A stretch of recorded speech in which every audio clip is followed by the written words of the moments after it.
Good evening and welcome to this special edition of Talk of the Neighborhoods. I'm Joe Heisler, your host, coming to you from the BNN Live studios, Eggleston Square, Jamaica Plain, where tonight on the Boston Neighborhood Network, we bring you Election 2015, 90 minutes of live coverage from today's City Council elections with all the results and, as always, some analysis, commentary from some very special guests.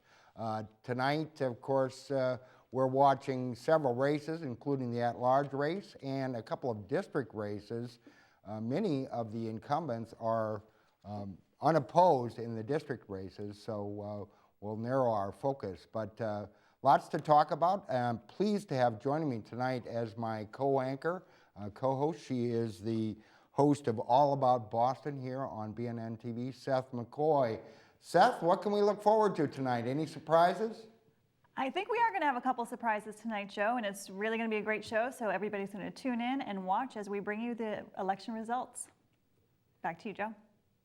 All right, stay tuned for some very special guests. When we come back, we're waiting for the results to start pouring in. The polls closed about a half hour ago. It shouldn't be long now. Stay tuned. We'll be right back with this special edition of Talk of the Neighborhoods.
All right, we're back with this special edition of Talk to the Neighborhoods. I'm Joe Heisler, your host.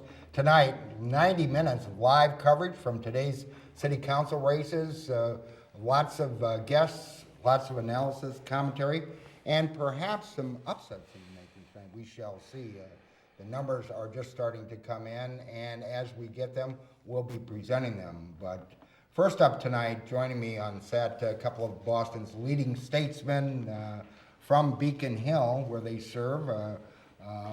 From Brighton is Representative Michael Moran. He's a division leader and up-and-coming leader in Speaker DeLeo's leadership team, and also on Speaker's leadership team is Aaron Michaelwitz, who is the chairman of the Financial Services Committee. And guys, thanks both for coming. Always a pleasure, Joe. Thank you for having us. Well, why don't we start out this way?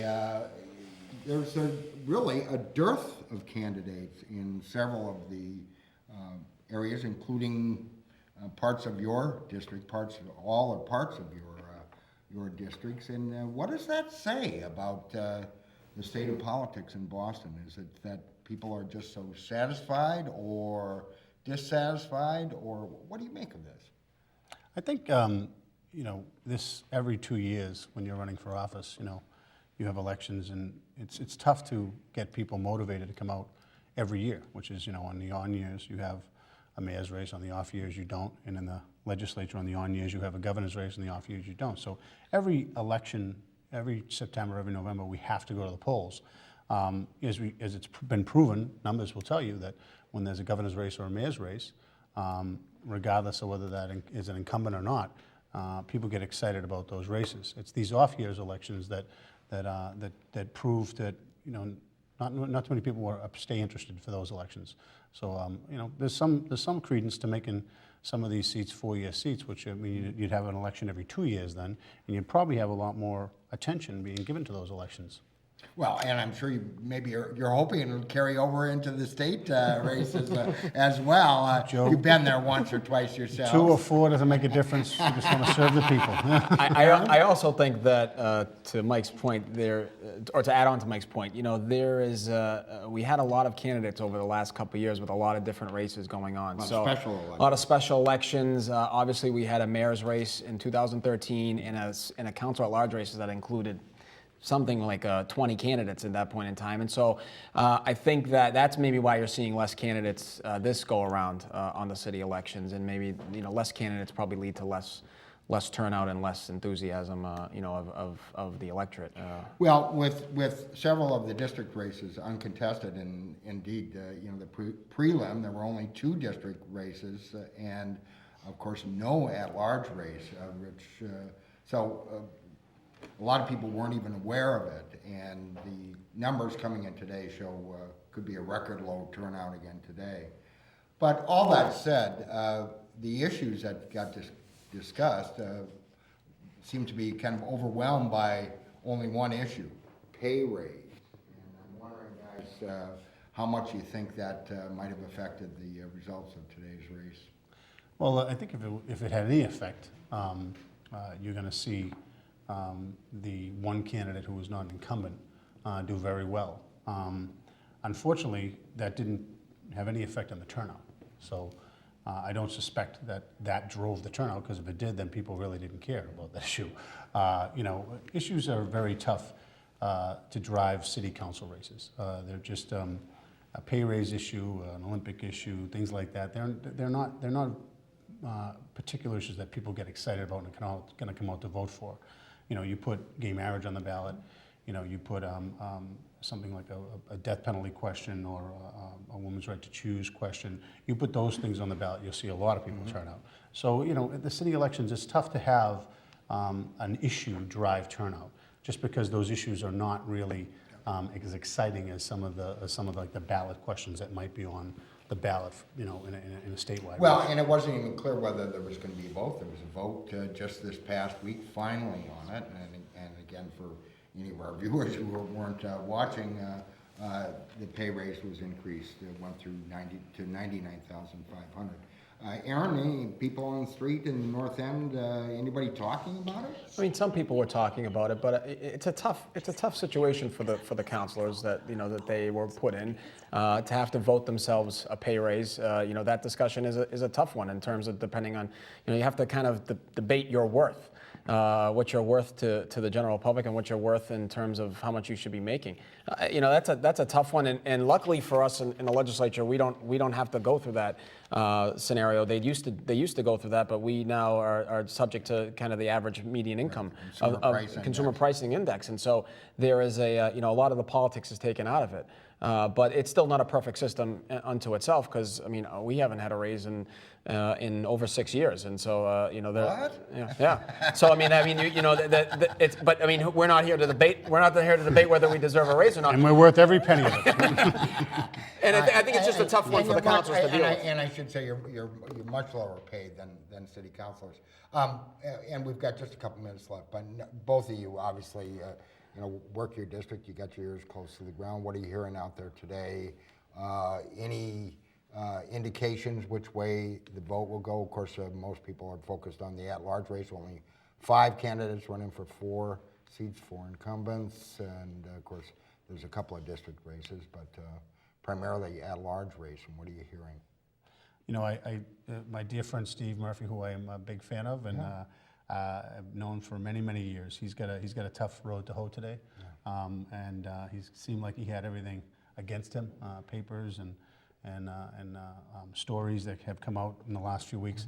I think the surprise could be there, that Steve is going to maybe hold on to the 4th seat. We'll wait and see, but I don't see him going any higher than 4. And I think the person who could knock him off is Anissa. Right. I think from people I was talking to, there was, and even the fact that my district doesn't touch this race whatsoever was the Yancey Andrea Campbell race. I think had more people talking than even the at-large race because of the you know, the fact that you have a you know, 30-some-odd year incumbent that was in deep trouble after the preliminary. I think I had more people actually talking about that in my neighborhoods versus even the at-large race. Because even though it doesn't come anywhere near close to my neighborhoods, but the interest of that storyline, I think, was something that got people more talking than even what I would consider historically a pretty sleepy at-large race. I would say this: if at the end of tonight, you know, Councilor Yancey and Councilor Murphy are no longer on the council, I think the storyline is that, you know, with 50,000 some odd people coming out to vote, that you know, this is certainly the two most senior members of the council, Yancey being number one, Steve Murphy being number two. I think the voters have just, you know, saying pretty much just we want to change. Right, and an indication, not necessarily of a demographic voting differently, all young people voting, all this, it's just 50,000 people, that's usually an electorate that incumbents should do well in. And if two incumbents go down in a vote that's that small, I just think that people are looking for a change, if that's the case. I don't know. of course, and we've gone through a dramatic change in the political landscape. Today is also the 2-year anniversary of the election of a new mayor here in the city of Boston. One of your former colleagues, then Representative Marty Walsh, now Mayor Walsh. And of course, the 1-year anniversary of a new governor being elected. We've got just a minute or so left, and I want to ask you about, of course, when Mayor Menino was still alive, he wielded great clout and influence in the legislature. How is Marty Walsh doing up there? Does he get the same respect, and is at least the Boston delegation working closely with him? Well, I would say this, you know, everyone remembers Tom Menino in his last years. If you roll back the clock to 20 years ago when he was first elected mayor, I think some of the things you're seeing happening with our mayor, Mayor Walsh, is that he's young, he's new, he's you know, kind of feeling his way on a lot of stuff, but I think he's doing a good job. I think the people of the city are being served by him. And as far as his interaction with us, you know, it's a sort of a case-by-case scenario. You can't agree with everybody on every issue. So on issues where, you know, we can be helpful to the entire city, whether it be money or issues that we can coalesce around, of course we're going to be working hand in hand with him and be a cheerleader for him, and I'm sure he'll be a cheerleader for us. But on issues where we, you know, might disagree, that's fine too. I'm thinking like Boston 2024, and although legislature never really weighed in on it, there were some questions raised there, certainly. Yeah, I mean, we certainly had some disagreements on the direction of the Olympics, but I think, you know, one issue that we've really worked well together last year on was liquor licenses and how to get through you know, that situation in terms of adding more liquor licenses, trying to get them into neighborhoods that we thought could have used the economic engine of those liquor licenses, and I think that there was some back and forth between you know, the city and the state on that, and I think we came to a nice compromise. We turned over the licensing board to the city of Boston, to the mayor, something that hadn't been done in over 100 years. That you know, every mayor since then was asking for. So I think, you know, there are certainly some instances where we've been working well together with the current mayor. But I think, as Mike said, you know, it's a case-by-case basis, and you know, we'll have our different agreements on certain things. Perhaps more surprising, at least to some, is it's been a relative love fest up there with the Republican governor, Charlie Baker. What is going on? What's in the water up there? Should we be surprised? I wouldn't say a love fest. I would say that, you know, in the beginning, he hasn't gone near, and we haven't gone near any issues that are going to be controversial.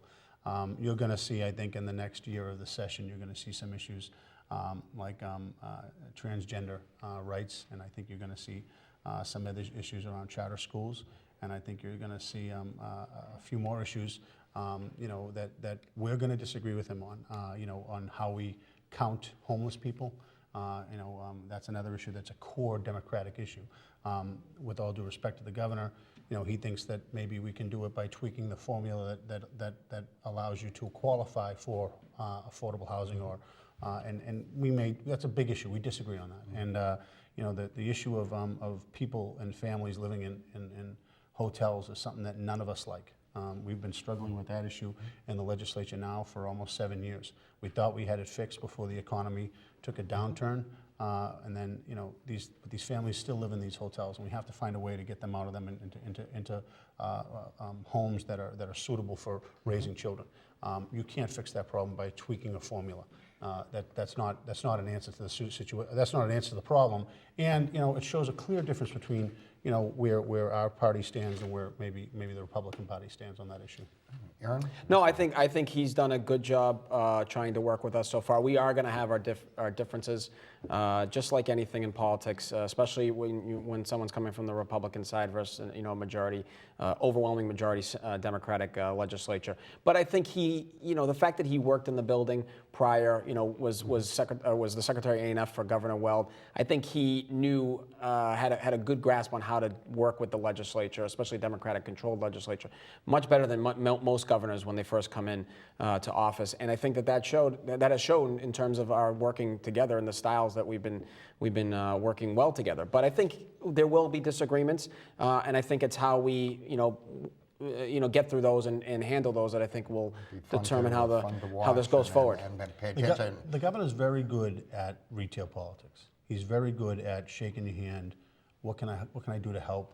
How are we doing? He's very. How can we get to yes? He's very approachable, and that's something that I think all of us like in our lives and in what we do for work. So. We should see more. Guys, thanks so much for coming in tonight. Representative Aaron Michaelwitz and Representative Michael Moran. Guys, thanks so much. Nice to see you again. Thanks for having us again. We're going to toss to Seth McCoy, our co-anchor, and we're starting to get some early returns. And as we do, we'll be bringing them up on the screen and sharing them with you. For right now, we're going to toss over to Seth and see who she's got as her special guest. By 59%. Mike Brady won by 9 points. The Senate seat down. Also, Catherine O'Neill, at home watching, will recognize Catherine. She has hosted this show, hosted All About Boston. She's also a BNN analyst. So thank you both for joining us tonight. Well, thank you for having me, Seth. So the breaking news that we're hearing right now, according to Bill Forey and the Dorchester Reporter, Andrea Campbell has run away with that race. So obviously people expected this. She obviously did very well in the prelim. Now it seems the numbers are final. Catherine, what is your take on the fact that Andrea, a newcomer to Boston politics, has unseated an incumbent? Well, I think, politicians, a lot of politicians that have a lot of money, pay a lot for a narrative, for somebody to come in and paint this story about them. Andrea Campbell's narrative is so compelling, and there's none of it made up. Do you know a little bit about Andrea Campbell? Just a bit. Okay, so she was born and raised in the city of Boston. She lost her dad to the prison system. Then her mother died. Her twin brother Passed away, I believe, while he was in custody while himself. he was in detention. And through it all, Andrea Campbell managed somehow to go to Boston Latin School, to graduate from Princeton, and then go to law school. UCLA. That's an incredible narrative. And I think it was so compelling that she beat Charles Yancey today. Dave, is that what you think got her across the finish line, or do you think other things came into play? I think to build a little bit on Catherine's point, I think definitely her narrative was very, very strong. It is an absolutely compelling, story that a lot of people can relate to. It's very organic that way. People from the community know what it's like to lose a parent or someone else that they love to, issues of incarceration. A sibling, Yeah, exactly. Yeah. Feelings of neglect from systems that way. So I think she was able to connect in a very real way with a lot of the voters in the electorate, from the folks that I spoke with who were in the district. But I think also there's just a sense sometimes of freshness. I think we've seen that not just in this election cycle, but in the last few election cycles. As the previous segment alluded to, we have experienced a sort of a bit of renaissance here politically in the city, right, with a new mayor, with a new governor, and that time, she, I believe, was able to catch a little bit of that wave as well. But of course, at the end of the day, as anybody who's worked on campaigns or observed and been around campaigns knows it's about putting in the work. And everybody that I've spoken with has said that if there's any one hallmark of her campaign that was out there, which was the fact that she was out there in the snow, in the summer, knocking on doors at every kind of community event. Well, I think you hit the nail on the head. I think that Councillor Yancey unfortunately took it for granted that he is or was the incumbent and had this base behind him, which proved, a couple months ago, maybe not so much. And obviously today, if what Bill Forey is reporting is accurate, then clearly he didn't have that base that was going to back him come But I rain, would sleet, or just slush. add, Councilor Yancey has had compelling challenges Right. before. Ego is Edie, I think is probably the, People that have gone out and worked very diligently to try to unseat him. And for Andrea Campbell to do it in such a remarkable way, I think that we're looking at final numbers of 63% of the vote. Charles Yancey's a wonderful man. He Right. has dedicated his life to the city of Boston for the last 32 years. yeah. And he has a record. So then the question is, does political office, do candidates have an expiration date? Well, I think when you're looking at candidates, you don't stay in office for 32 years without doing something right. So I think that as Catherine was saying, the councilor has done quite a bit in his term. But I do also think, to your point earlier, Seth, in terms of taking it for granted, I don't know that it was necessarily taking it for granted, but I think that when you have been in office for so long and won so many races and had so many close calls and races, that there's a little bit of, you can take not necessarily the race itself for granted, but the fact that you're going to be able to muster your forces for granted. I think if you looked at some of the commentary from the Boston Praise Radio debate that they had, from other commentary in the press and just in community events that the council was at, I think that he believed, and I can understand where he had that belief coming from, that he was going to be able to reach out to his tried and true voters, and they were going to come to his rescue, as they have in so many elections before that. And I think that you're seeing that somewhat mirrored, if what we're hearing is correct, in some of the at-large races as well. Right, and I wanted to talk about that next, because right now it could go, as the previous panel was discussing, Councillor Murphy could be out as well. Do you find that surprising, Catherine? Well, I'll tell you, I think that Anissa Asabi, who is a friend of mine, and I supported her, but the good thing about at-large city councilors is you get 4 votes. Right. You can support 4 people. But I think that Anissa, I hate to be trite, but it's the year of the woman. I mean, it clearly is. Well, and there was a little bit of that effect going on. I agree with that, and especially the positioning on the ballot. It was Ayanna, Michelle, Anissa, Michael, and then Steve. So you had the 3 women, top 3 voting line. So if you're going in as an uneducated voter, you might just tick off the first 4 that you see, knowing you have 4 votes, or you may look at the ballot and see 3 women and say, I'm just going to go for the women.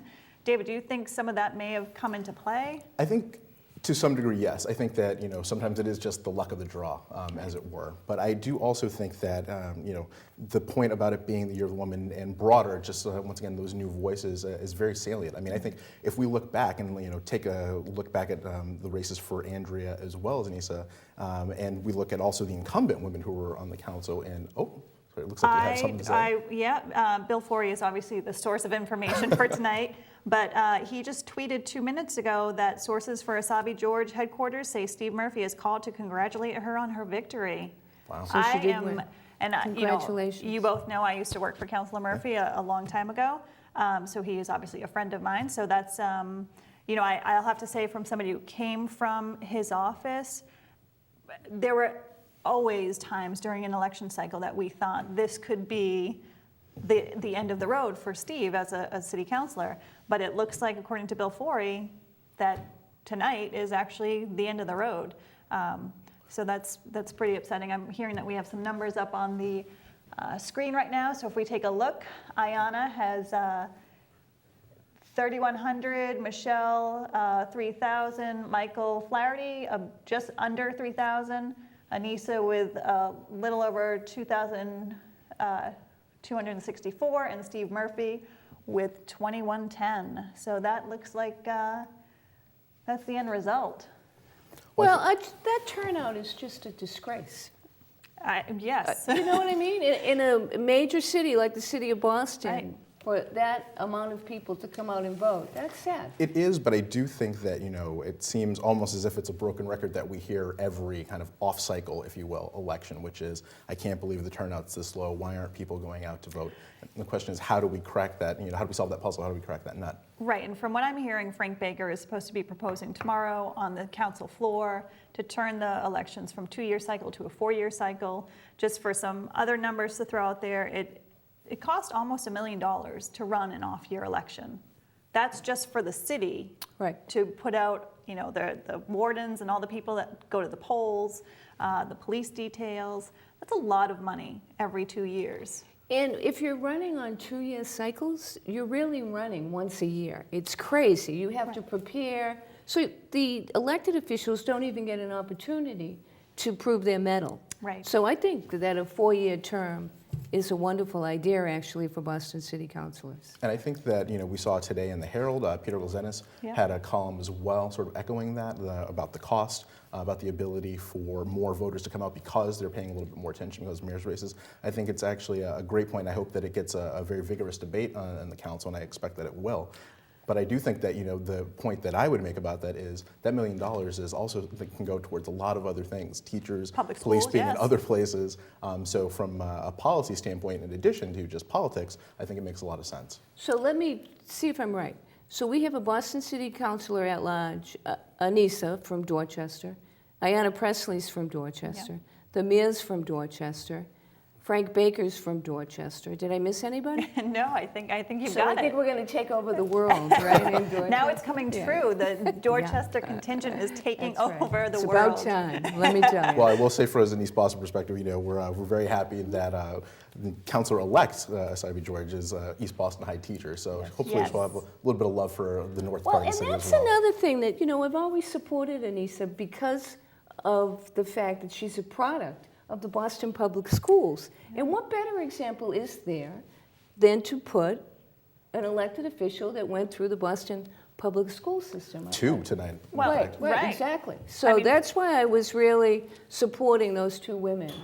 Yeah, because she'll of that. definitely have a different perspective, coming from, behind the scenes, if you will, being a teacher and knowing the ins and outs of what how the it's system like. works. I will say something, one of the interesting things too that I think is going to be is sort of campaigns and the pundits and the talking head class are doing their post-mortem on this election is going to be, the narrative of who are the big winners. And obviously, it begins with the candidates themselves, and especially the newcomers who have been able to sort of knock off the incumbents. But then that secondary level, who those people who were early endorsers, who had a little bit of a political capital, took a little bit of political risk. Right. I know Sheriff Tompkins came out and endorsed she did. Campbell Sheriff very Tompkins early was on. working hard for Andrea. Very hard for, and this is going to be a big benefit, I think, ultimately for him. He's up for election himself next year. We saw Attorney General Healy come out. Right. So this is, a big move for a Well, lot on of the folks. other side of that, how do you feel about sitting city council? I'll name my own, who's also a friend, but Councilor Jackson actually had a post last night saying that he was supportive of Councilor Yancey and that all the people that he knew who lived in D4 should vote for Councilor Yancey. So how does that impact Councilor Jackson with a new city councilor, Andrea Campbell, coming into the picture? Well, Or does it at all? Maybe it doesn't. I think that if somebody is supporting somebody, to come out and say it is a wonderful thing, and to not be ashamed of, if there has to be a loser in a race. Right. And I think also, you look at it, we've both worked on the body there for the council. That, at times it can be a bit combative, but there's a lot of collegiality amongst the members. And, Which is why we had staff night out. Exactly, and staff night was a great time. I didn't get invited to staff night. Next time Thank around. you. Well, But Dave Vittorini does them now, so we'll have to make sure you get the they're invite. great.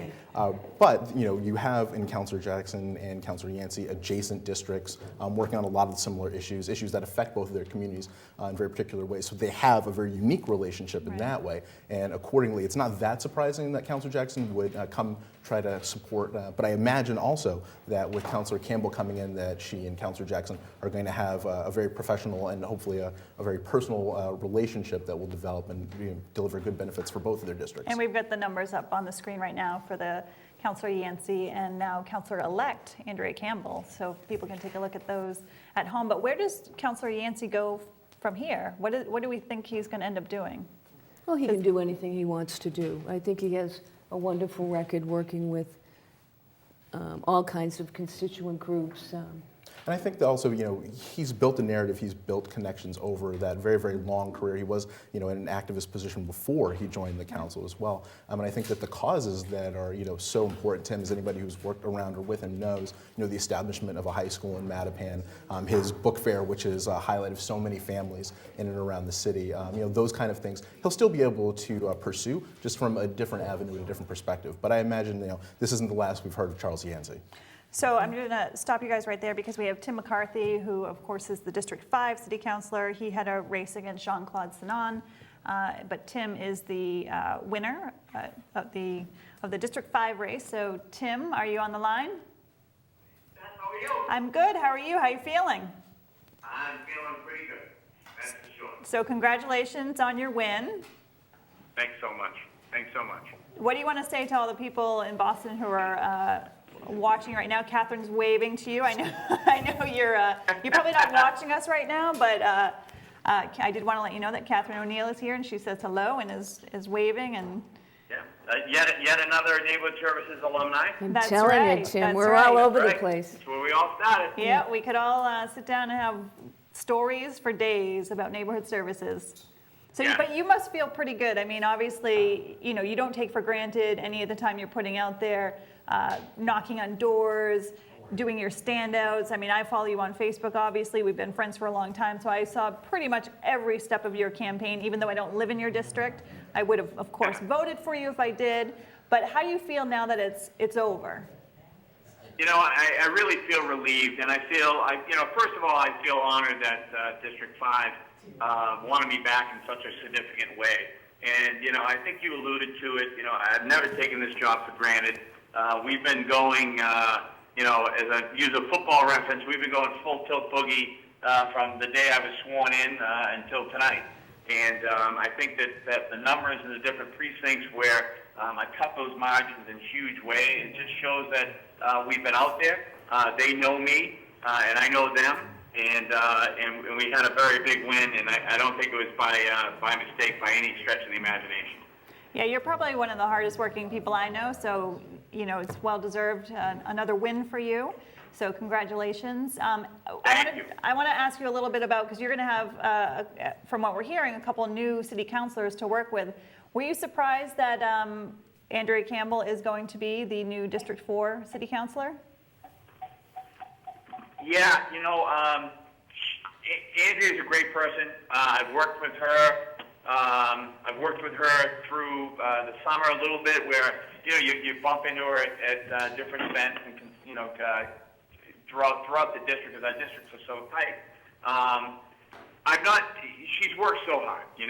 I've worked with Councilor Yancey for years, not only as a city councilor and colleagues, but I certainly worked with him when I was working for Tom Menino and, hello? Yep, you're still on. Oh, I'm sorry, I lost you there. I certainly worked with him for years when he was a city councilor, and we always had a decent relationship. So, I feel bad that it's come to an end for him, but I think that the district wanted a change, and they certainly spoke to that today. Absolutely. Well, I'm not going to keep you because I know you have a lot of supporters that you want to go, schmooze with. So thank you for calling in, and again, congratulations. Always a pleasure, Seth. You're the best. And say hi to Joe and Catherine and everybody. And Congratulations, Take Tim. care. Congratulations. Everybody here congratulates you. We'll talk to you soon. All right, take care. Bye-bye. Bye. Couldn't happen to a nicer guy. I mean, is a Tim nice guy. is just, you and I both worked with him in Neighborhood Services. He is an all-star. Well, it's been very interesting. My younger sister actually lives in Rosendale, and so I get all of my Rosendale information straight from the source there. But in speaking with her about Councilor McCarthy, she said that at the beginning she noticed that he was a little bit rusty, a little bit unsure on his feet, but he's steadily grown into the position. I was very interested to see, and once we get the numbers and we're really able to dig down in the crosstabs, how the numbers played out from his race relative to Councilor Murphy, coming from a very similar base. Thought that Definitely. they would have much more of an impact and carryover effect. Right. So it'll be a very interesting conversation once again as people start to look at the data a little bit deeper. Absolutely. And I also want to say, you alluded to maybe the first maybe 6 months of Tim's term, his first term, he was a little rusty, but we used to always talk about in neighborhood services, we were essentially city councilors without being elected Right. because everything that we did was constituent services and helping people, get summer jobs. So Catherine, that obviously played a huge role in how Tim, his work ethic and just being Yeah. able to get out there and get the vote out and get his job done. Yeah, he's absolutely terrific. I worked very closely with him when he was the red shirt director. Do you remember that? Yep. He didn't stop working for like Right. 3 years. That's Right. all he did was work. Yep, absolutely. Yeah. So again, couldn't happen to a nicer fella. So I want to thank you both for being here. Catherine, you're going to be here throughout the night. I'm hanging. Absolutely. Dave, thank you for being part of this segment Thank with you for us. having me. And we're going to turn it back to Joe now. Joe? Hey, thank you, Seth. We continue 2015, as you can see, the numbers are coming in now fast and furious. I would caution our viewers, these are not final figures, they're unofficial numbers, although they certainly indicate trends. And as you can see and you heard from our last segment, some upsets in the making tonight, not the least of which two longtime incumbents who may be out of the Boston City Council in the at-large race. Steve Murphy is currently fifth, and some of the early indicators are not good. Also, of course, over in District 4, that is a race that's been watched very closely. Andrea Campbell, a bright young attorney, is challenging 32-year incumbent Charles Yancey, and at this point it looks like she is on top. Again, these are early numbers, unofficial figures, but joining me now to analyze what we're seeing and hearing, two of my favorites, first of all, from the Urban League of Eastern Mass. He is the president and CEO. Darnell Williams joins us, and Darnell, nice to have you here. Thank you, Joe. And mutual longtime friend, BNN analyst tonight, Joyce Faribault, who's been active in politics and media for a few years, I guess. That was so smooth. That was smooth. Well, let's start out with this. And again, there's no final figures, but it looks like Charles Yancey is on his way out. Should we be surprised by that, given what happened in the prelim? I think that it was a very, very deep hole to come back and recover when you were 1,000 votes down in the preliminaries, to come back to get not only that 1,000 and another 1,000 on top of that in order to come out on top. So it's really not surprising. I mean, but it tells you that Andrea Campbell, she indicated she was going to knock on every door, and apparently she has succeeded in penetrating where the councilor was not able to resonate with the voters at this point in time. And Joyce, Charles Yancey was first elected when they started district council seats, and he's the longest serving incumbent, 32 years. Did he take it for granted, do you think? Well, I don't know whether he took it for granted. I know, he was doing the work of the people because he is a sitting councilor. What he needed in this final was a huge turnout, and I have to say that I'm like shocked by the turnout. Ordinarily a low turnout for an incumbent is a win, but in this one, to make up the 900 plus votes, he needed a huge turnout. And so, that's the name of the game. But I do believe that Charles, has always been an activist, and I think he'll continue to be an activist, and he'll be his work has been legendary. So I think that every incumbent in office knows that one day someone will come and It's always a faster gunslinger. absolutely, absolutely. And I think, with all due respect to Andrea, she ran a great race. She did it, by the book. She raised the money. She did what she was, supposed to do. Got her message And she got her message out. And the other thing is, if Anissa wins, we'll have 2 more women on the council, which is, I hate that one of them is at the expense of Yancey, but I cannot say that I'm not happy to see 2 women added to the ranks of the other 2 Well, women on the council. And we talked about this a little bit during the prelim. The name that comes to mind, Ego Yazidi. And there was another bright young star that challenged Yancey. That's now 8 years ago. 2003, I Yeah. think it's when he There we ran. go. It's even more than that. And but what was different this time? Because The way the campaign was run. yeah. You know, because I mean, I worked with Yancey during that run, and I know that, you know, Tom Menino was supportive of Ego, and I know Mike Flaherty was supportive, but nobody put the goods behind him that he needed to win it. I think it really is all in the ground.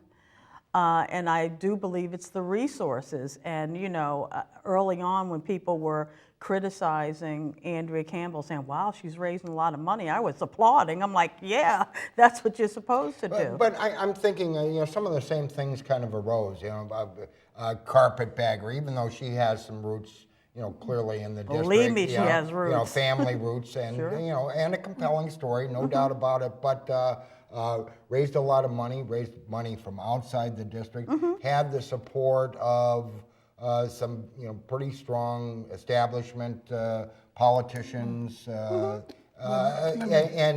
that worked against Ego Azidi Well, I think when he they put ran. it- What was when- different this time? I Resources. think the difference, the resources, if you don't have the Organization. resources, you can't get your message out. So it comes down to 2 things. You either have money and votes.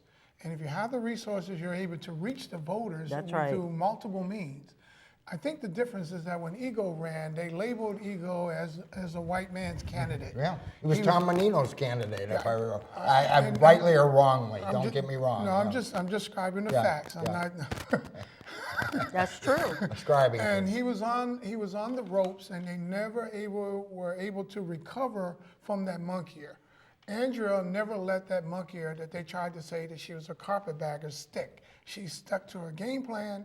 She went door to door. She got a message out, utilized the resources, and here we are today to talk about it in an hour. So that was the difference.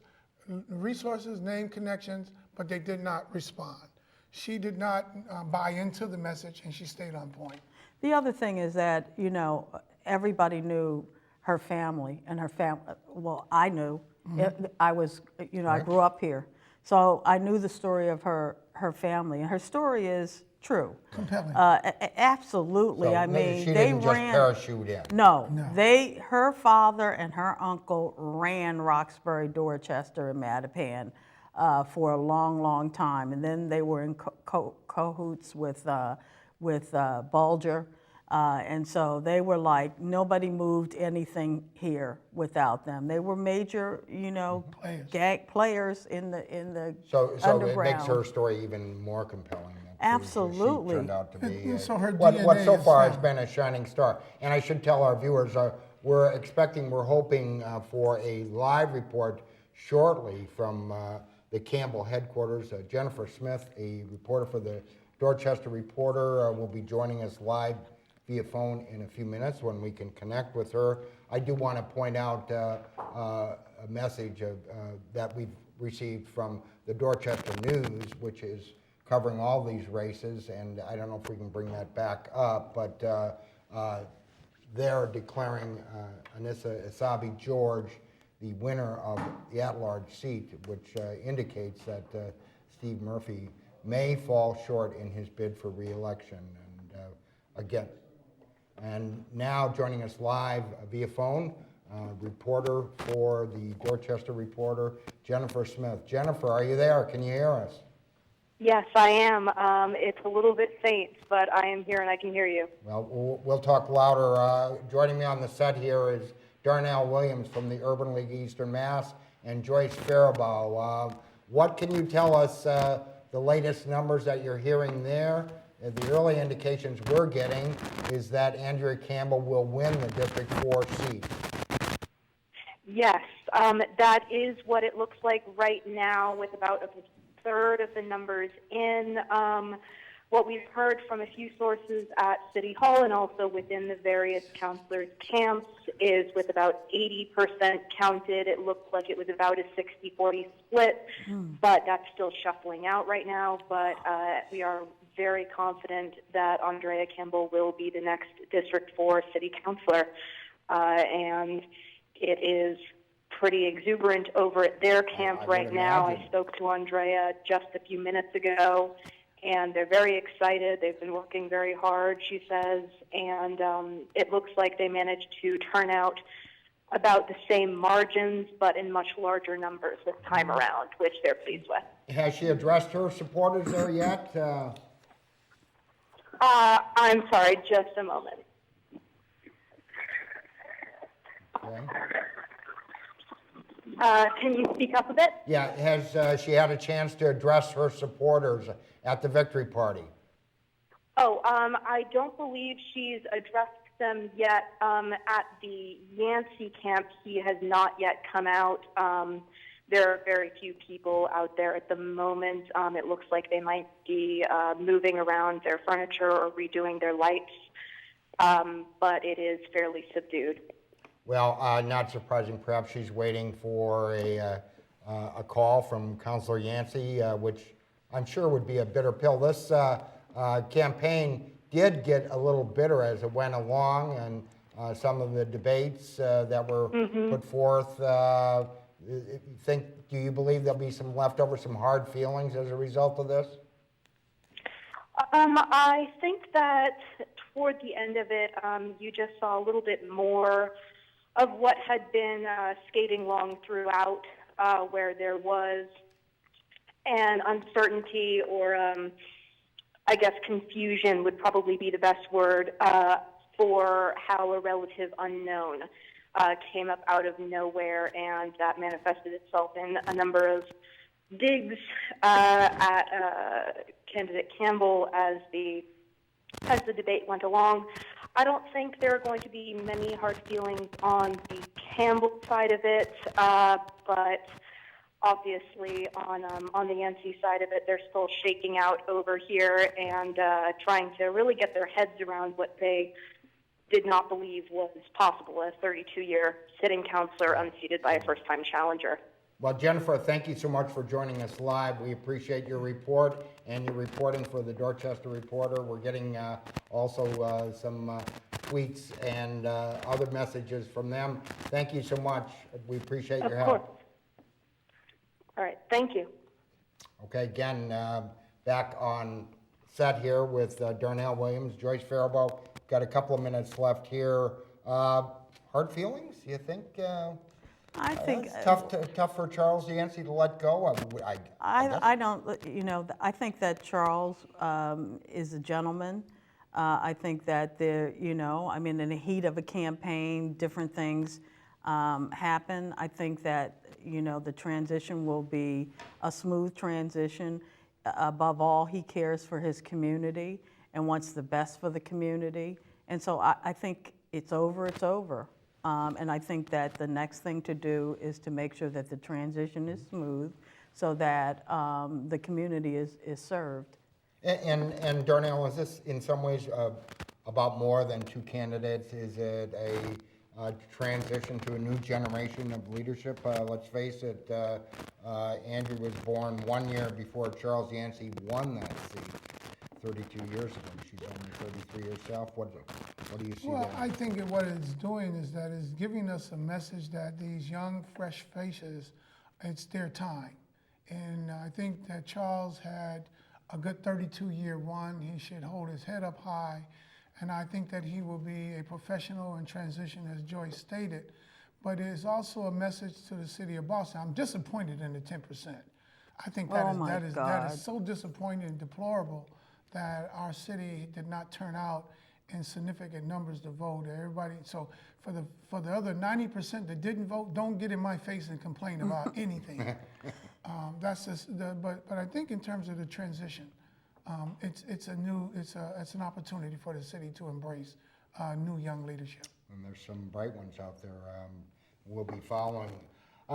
Again, talking with Darnell Williams. He is the president and CEO of the Urban League of Eastern Massachusetts, and of course, our old friend and confidant here at BNN, Joyce Faribault, been talking with us.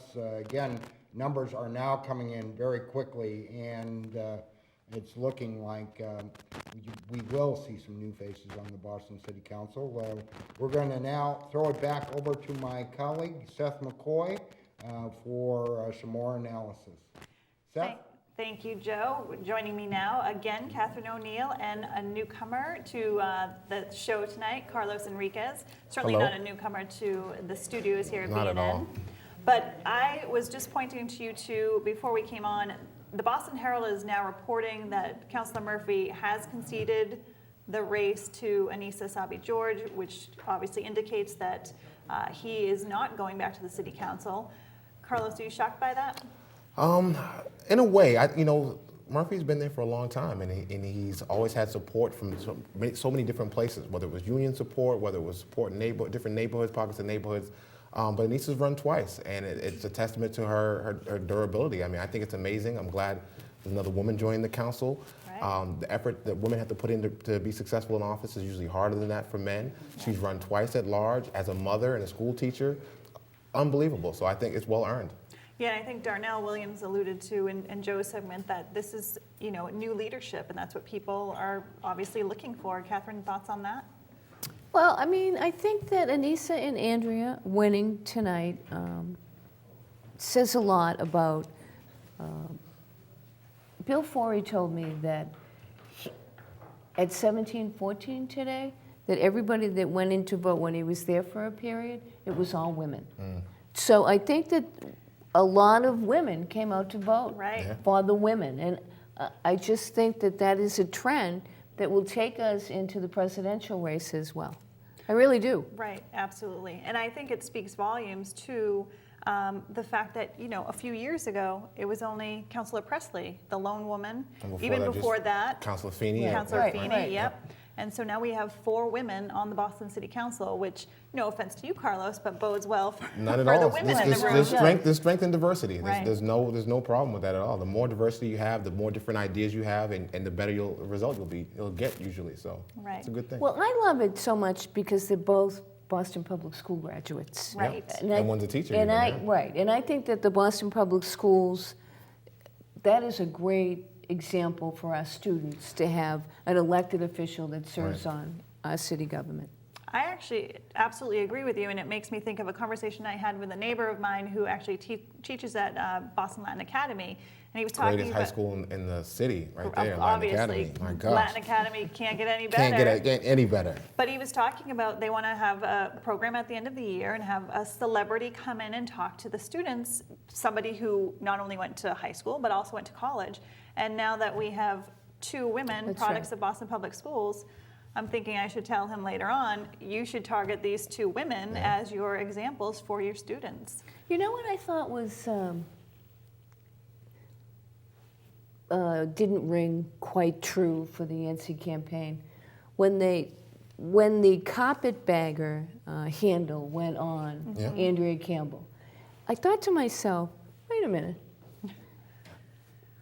We had a governor from Chicago, Michelle Wu is from Chicago, and Ayanna Pressley is from Chicago. Yeah. So I thought to myself, how could anybody call candidate Campbell a carpetbagger because maybe she hung out in Stoughton for a couple of whatever. Right. Yeah. Do you know what I mean? What I think that was tough is that I think it came so late. Yeah. If it was a question that was raised kind of in terms of, what civic organizations and what civic work have you been doing over the last 5 or 10 years, it would have been, in the beginning of the campaign. But to hear it in the last couple of weeks after the primary is a little bit of a different conversation at that point. Well, I think that Councilor Yancey didn't take the candidacy very seriously, and I think that's obviously what hurt him. We heard Jennifer Smith from the Dorchester Reporter talking to Joe and saying that clearly Andrea ran away with the race in the prelim, but the numbers this time around were even larger for her. Right. And I think that speaks volumes because, obviously it speaks volumes, but you have people who probably were with Yancey before, but saw this runaway victory in September and said to themselves, I want to be with a winner, so I'm going to go vote for Andrea Campbell. Well, not only that, but once you have the machine running, it's, as long as you keep it well oiled, it keeps running. So she has a great narrative, as you mentioned earlier. I don't think Councilor Yancey, I think he could have put together an amazing narrative. Of 32 years, you can pull from so many different wins. You know, you can have great narrative. But I don't think that narrative was there for people to really grab onto the same way. Right. And then they kind of got off to a late start. And I think those two things combined really were a big hurdle. So she, you know, has all her numbers from the primary, and of course those people are super voters, so they're coming back out in the general election. Right. So it's like you're starting with a head start of, I think it was close to 1,200 or 1,500 votes that Team Yancey would have to make up and then surpass. It's really a tough thing once that machine gets running. Yeah, we have new numbers on the screen right now for the District 4 race. 58% reporting for Andrea Campbell, 40% reporting for Charles Yancey, and that's with 56% of the precincts reporting. So from what we're hearing, Councilor Yancey has not yet conceded this race, but by all accounts, Andrea is running away with the race. Yeah, and you know, I think I heard someone mention it earlier. I think there is something about new energy.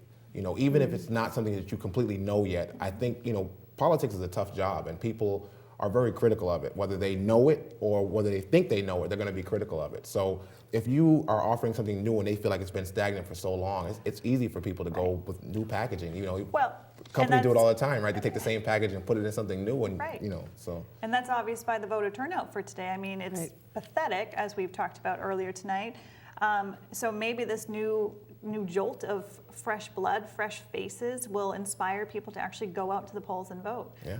Catherine? I don't think the pay raise helped anybody here either. No, you're right about, you called that one right. I mean? Yeah. Come on. Yeah. Because to a lot of residents in the city of Boston, $99,000 a year is a lot of money. $87,000 a year is a lot of money. Right. And, you know, people are under the misconception that city councilors don't work. I'm not one of them in that category, because they do. They work hard, they work all the time, 24/7. But when it's out there, it's hard to unring that bell. Right. And so then they're looking for 127, was it 127,000? Originally, that was the original number. And then it got, I think it's 99.5, I think was what the Right. Well, you know, that's a good point to make. Do you think that Councilor Linehan, the council president, could be at fault for the demise of certainly Councilor Murphy? But wasn't it Flaherty who called for the vote for it? Like, I didn't get that. Well, but I thought that was actually smart, because he's calling for the vote before the election, which is frankly what people wanted. They didn't want it to be They wanted to get tonight. on record, it was just going to be all of a sudden everybody's getting a raise. They should have gotten it done months ago. Right, but that wasn't like team ball, right? So you're the head of the government relations committee. You're on Team City Council, and then you make them all vote for their raise. Right. So is that team? I don't know. It just was odd to me. It's interesting. I think that part they should have gotten that done months ago when it first came up, instead of saving it for late in the kind of the election season. And I also think, you know, back to the new energy and new faces. I mean, you look at the ticket toppers are the newer faces. I mean, Ayanna's been there she's still pretty new compared to some of the other names. So, you know, her, Wu, George, Campbell, they're all new. So it shows that the city's looking for something new. Even though it was just 10% of the city that came out, you know, people are still looking for something new. They're looking for a change. So it'll be interesting to watch. Well, going back to the pay raise question, how would you have handled that differently? How would I have handled it differently? I guess that I wouldn't have advised Michael to have the vote. But if you were a city councilor, would you have voted for it? Would you have even put it out there? Well, I think they deserve a raise. I really do, because, I mean, I know that they work all the time. They do. And I don't know how Michael Flaherty gets to even practice law, because they're out at all of these events all the time.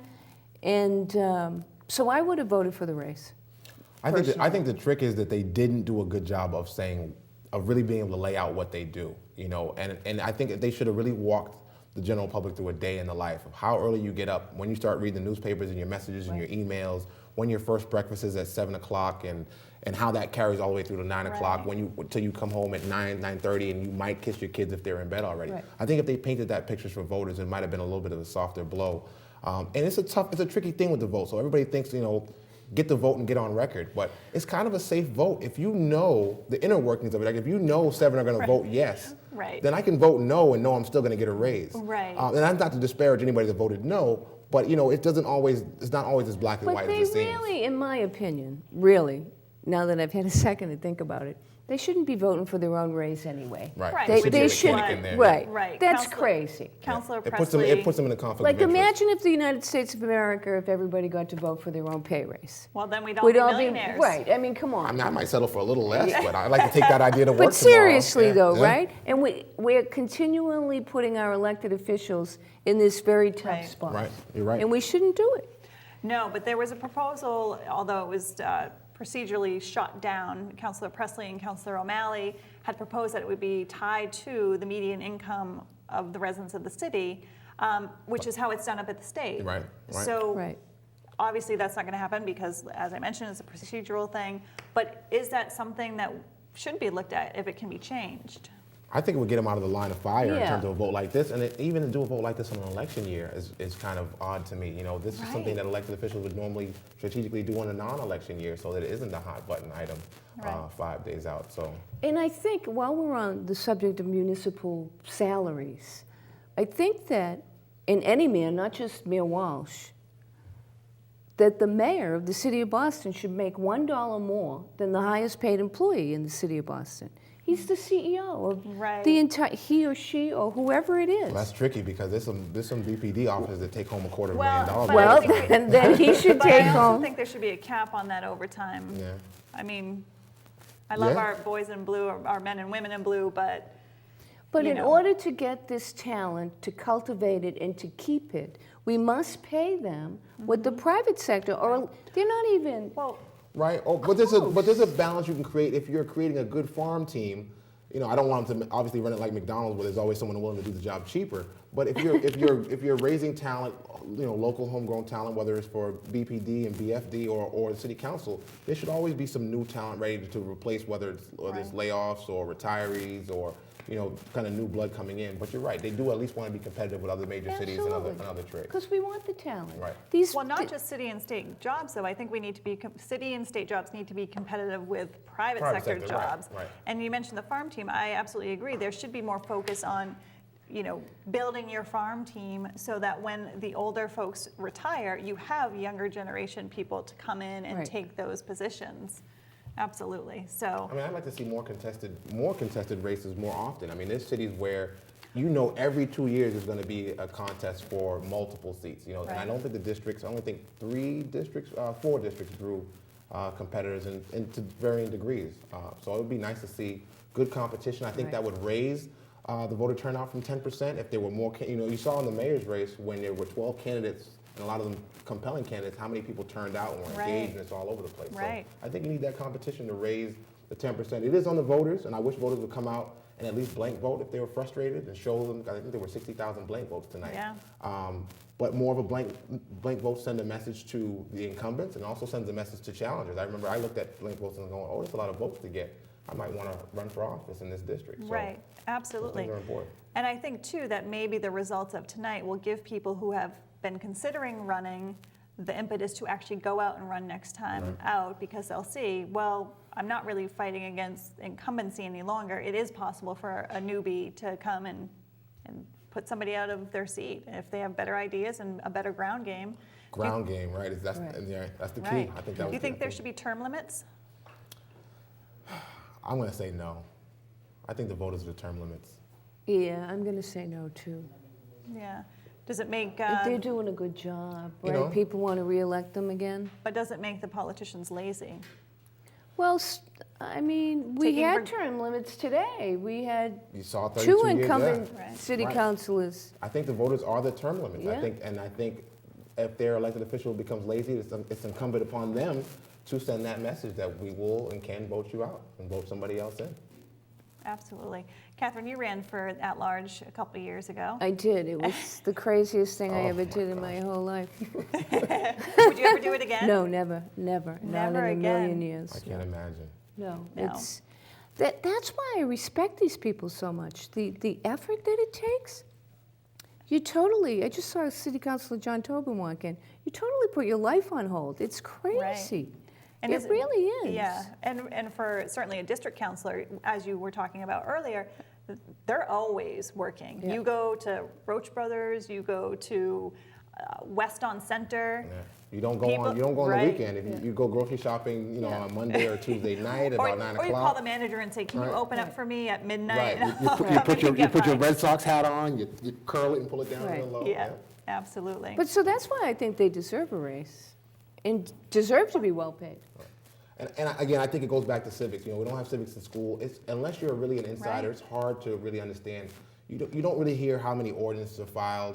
You don't really hear how often they're speaking Right. in schools. How many meetings you go to behind the scenes to get an ordinance filed or to build a coalition to bring people together before you can even get an ordinance filed or talked Right. about. I mean, there's a lot of work that goes on behind the scenes, and it's tough to run for office every 2 years. You're basically in for a year trying to do some work. Then you have to continue fundraising. You have to continue. Then you have to get back to campaigning. So it doesn't leave you a long time. So I wouldn't be for term limits, but maybe looking at lengthening the term to 3 or 4 years so that they have more time for I that. mentioned that earlier, that I heard that Councilor Frank Baker is going to propose exactly that, going from a 2-year term to a 4-year term. Actually, Councilor John Tobin had talked about that when he was a city councilor as well. He's a bright guy. I don't know why he know left he the was council. ahead of the I know. curve. So maybe this Private time. sector. He left for the private sector. I know. Yeah, So you gotta be he's competitive. smarter than all the Especially city got that. councilors combined doing that. No offense to the city councilors. But so maybe that will happen. Maybe that will finally get us to the place where voter turnout won't be 10% on an off year, because And it will save, did you say $1 million it's an almost election? it's Save almost you- $1 million That's $1 million to do Right. an You election. move that money right into the youth summer jobs or something to help Right, youth in right. the city, Yeah. It's a lot of streetlights. Yeah, exactly. A lot of A power, lot of street street lights. hall, Yeah. yeah, absolutely. Catherine, Carlos, I want to thank you Time both to for being go. here tonight. It's Thank been you. a very interesting night. Certainly, District 4 race, we were expecting. The at-large race, not so much, expecting Councilor Murphy to basically not be reelected. So it's an interesting evening here in the city of Boston. Election days always are. Absolutely. Privileged to be here tonight, thank you. You're welcome very much. And we're going to turn it right back to Joe. Joe? Well, thank you, Seth. Again, tonight on this special edition of Talking the Neighborhoods, all the results, and we're continuing to tabulate them. We have now numbers in the at-large race and, of course, in the District 4 race. And it looks that in District 4, Charles Yancey will be defeated. These are unofficial numbers, but it looks like around 60-40 is the percentages that we'll see.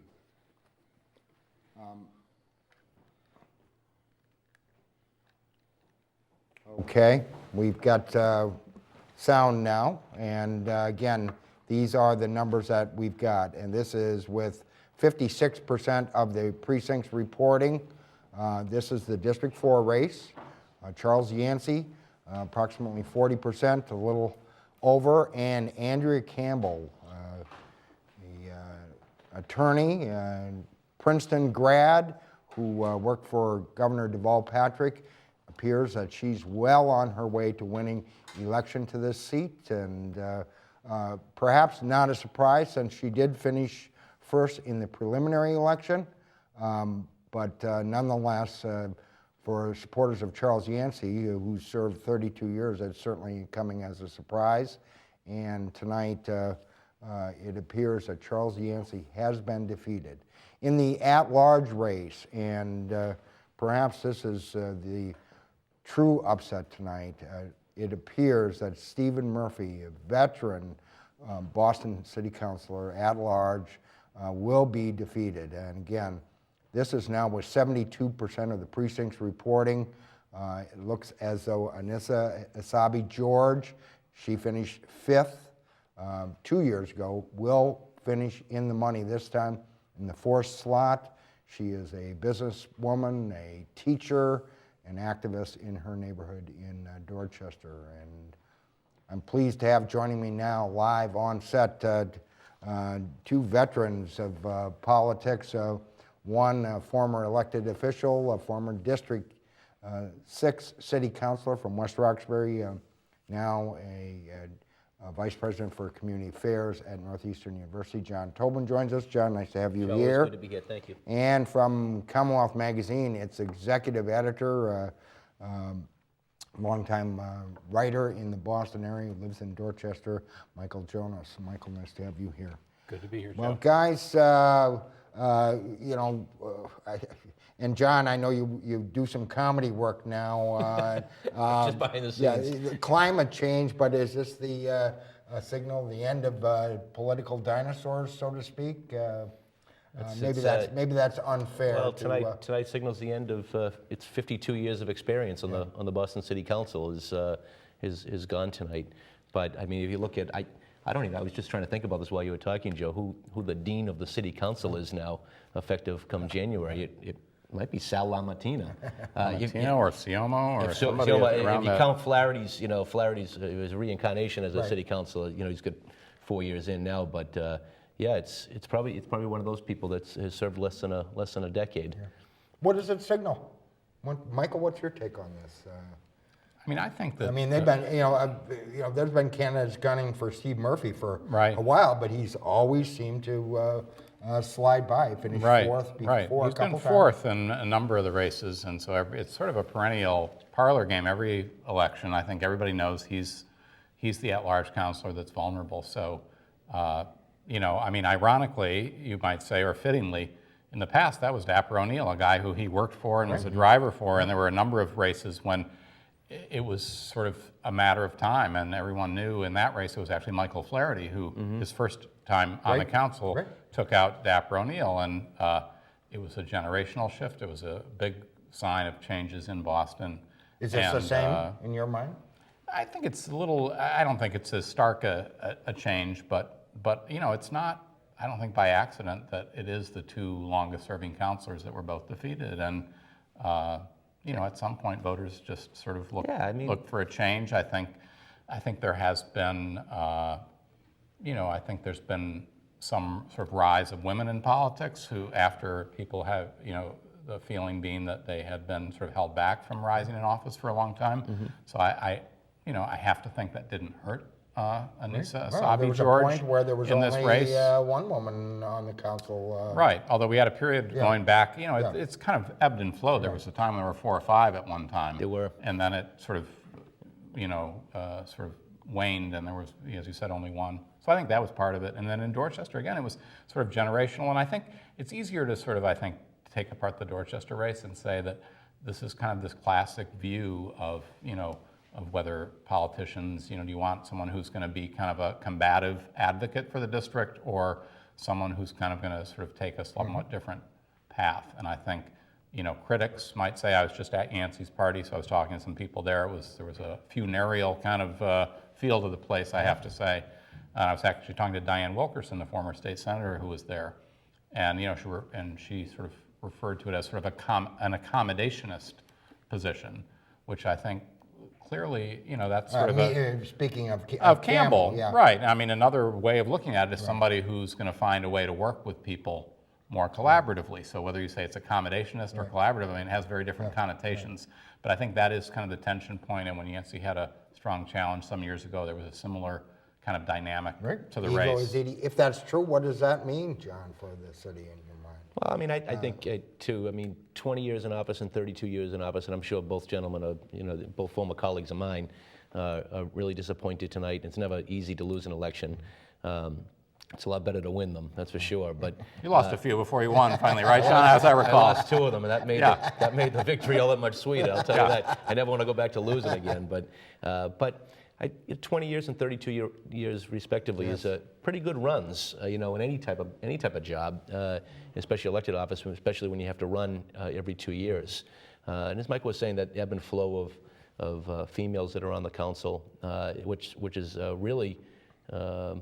I guess telling now is that there are 3 out of the 4 at-large city councils are women, which is very, very interesting. How much do you think the whole pay raise thing played a role in that? Of course, Murphy was fairly outspoken in his support of a raise, an even higher raise than ultimately was voted on.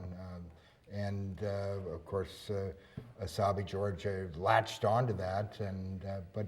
Did that have any resonance, do you think? It certainly didn't, as far as political timing comes up, it didn't come at the right time. But he give them credit for taking it up during an election year. I know there's a number of candidates that didn't have opponents, district candidates, but at least they took it up and they were vocal about it. And I mean, look, I was, pretty outspoken. I was on the body, back in 2005, the last time a pay raise had been given to the body that you voted on your own pay raise, which is awkward enough. Should just go to a COLA like the legislature did 20 years ago and be done with it. And that just takes it out of everybody's hands. It takes the awkwardness out, and your salaries can rise or fall along with that of the people you represent. But, and Michael, and jump in here on this because, the city is, I think it's fair to say, kind of purring along, the economy, the development, et cetera, et cetera.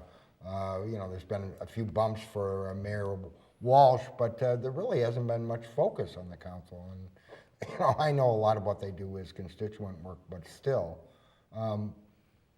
Do those kinds of issues, how important do they become? And, for a guy like Murphy, who's, say what you will about him, is pretty smart politically, don't survive that long running at large without kind of understanding where you get a piece of this and a piece of that and, kind of glue them all together and secure a victory. Did he miss it? Did he? Well, it's always easy in hindsight to say he did something wrong. I can't say, I can't say what that was. I'm sure he'll be kind of gnashing his teeth and trying to figure out. I do think that these lower turnout elections can be more volatile. I think he is, the turnout was fairly low, and I think he assumed, and history would say generally he'd be right, that the low turnout is going to favor those with good established bases of support, which he certainly had. So I think he kind of rode that, and the fact that it was so low key and low turnout, it didn't get a lot of attention, and I think she just sort of snuck up on him. And in some ways, it's really not that different than the District 4 race in the sense there wasn't a preliminary, and so she just kind of snuck up out of nowhere. Now, Yancey had a little bit of a warning because Campbell did that in the preliminary, but she did it by such a margin, and she'd been campaigning since March, and Yancey just this week in the Globe, I think, said, well, I didn't really start campaigning until after the preliminary. He didn't see it coming. Still some hard feelings. We just flashed on the screen a tweet from, it says from Representative Gloria Fox saying that people will realize they made a mistake voting for Andrea Campbell. And of course, in the community of color, there has been some differences as the best approach going forward. Call it collaboration or what have you. Right. And also, some reaction to that. And I'm wondering if we'll see some of that going forward. I just think that there's people who have served with Charles for a long time, and there's some hard feelings over it. And hopefully tomorrow's another day. I mean, from everything, I don't know Andrea Campbell all that well. She always comes across as pretty pleasant to me. She won tonight. She won it fair and square. She appears that she worked really, really hard to, beat a 32-year veteran incumbent who's never really had a close race. Wasn't an accident. It was not an accident. What happened tonight, as Michael said, I heard all kinds of excuses after the preliminary that it was hot out and it was the day after Labor Day. Well, it's like two teams on a field. They play under the same conditions. Right. And so she won fair and square, and you hope that, starting tomorrow morning, that people will start to, whether you voted for her or not, everybody who lives in that district is going to be represented by her. You'd hope that people would put the hard feelings to rest and go to work. Yeah, and Michael, of course, there's been a lot of changes in the city, and it's the new Boston. As a matter of fact, that's become an old saying, but perhaps is it becoming a real reality that race is not as much of an issue as it once was? Well, yeah, I think it is less of an issue, without a doubt. I mean, when you talk about sort of the changes here, I do think one issue is that sort of as the city has boomed, again, I think in some areas, particularly in District 4, it has not boomed as much. There's, big income disparities. And again, former Senator Wilkerson said to me, at the party, when we talk about the kind of youth on the council, she spoke, and I think, with a little bit of I think, resentment or questioning of that shift that we've seen this, we keep hearing about the youthful energy. A lot of the council now is under 40, but has that been deployed in some way that's made a big difference in those communities, or, what's been the net the net result of that sort of generational shift. So I don't know if it's And it's really tough to tell with, a 10% turnout Right. Citywide. I mean, it's what it clearly really means. These are what it means is that the people who won clearly got their vote out. They identified their vote and they literally dragged their people to the polls when it's 10% turnout. Which has always been true. Who can That's what that turn out the means. votes? Guys, we've got just a minute or two left. I got to ask you about this election behind us. All eyes now looking on, not just Massachusetts, but Super Tuesday coming up, presidential race. Could we see a real, usually Massachusetts kind of taken for granted, at least in both the Democratic, Republican sides. Could we see something? Does Trump win in Massachusetts? Will Bernie and overtake Hillary in Massachusetts here? Could we see some fireworks here? I think Hillary has effectively cleared the decks now. I mean, move forward with that strong debate performance. The vice president deciding not to run. Yeah. You still have O'Malley, hanging around there, but not getting much traction. Although I think he's an attractive candidate, but on the Republican side, I couldn't even. Who knows? I couldn't even guess it. Trump? But I think Trump. I think Trump and Sanders on both sides, equal both sides, are capturing something out there on equal wings of the party. And you see a little bit of that reflection sometimes in city politics as well. And here's non-traditional candidates are being heard and here's getting a elected. state where Charlie Baker has some of the highest poll ratings of any elected official, a Republican. Will he play a role at all, you think, in the race? We've got just a minute or two left. This is the last thing I'll say. I think Baker made it pretty clear. He's the governor of Massachusetts. He's not going to get involved in national politics. He's got a job to do here. Quite frankly, I think his poll ratings are pretty good. I'm a Democrat, but he's doing a really good job, for the first couple of years he's been in office. So there's really not much to quibble with. A role to play, Charlie Baker, in the... I think he'd just as soon not have a Republican primary for president in Massachusetts. I mean, I think if he, give him truth serum, I think that's what you'd find out. He's got a lot of issues to contend with here, with DCF and the MBTA, and that I think he'd rather Charlie Baker is a worker, and he puts his head down and he looks at the numbers, and he's a worker, and I think that's the team he's assembled. And I think, as Michael said, I think he'd much rather just keep his head down on election day and work for Massachusetts. Well, something to look forward to, certainly. Again, tonight on this special edition of Talking the Neighborhoods, we're looking at the results from today's city council elections. Some new faces will be on the council. It appears Andrea Campbell, a first-time candidate running District 4, has defeated Charles Yancey, the dean of the city council, 32 years. Number still unofficial, but around 60-40. Perhaps the only real upset, I think, is in the at-large race. It looks like Anissa Asabi George, finished 5th 2 years ago, has overtaken incumbent Stephen Murphy and will be elected to the 4th at-large seat. Of course, Ayanna Presley, Michelle Wu, Michael Flaherty, all easily winning re-election. In the other district races, none of them really contested. The incumbents all have prevailed. And unfortunately, we're out of time for tonight. I want to thank my guest, John Tobin. Thanks, Joe. Nice to have you here. Always good to be here. And Michael Jonas. Nice to have you back. Thanks for joining us.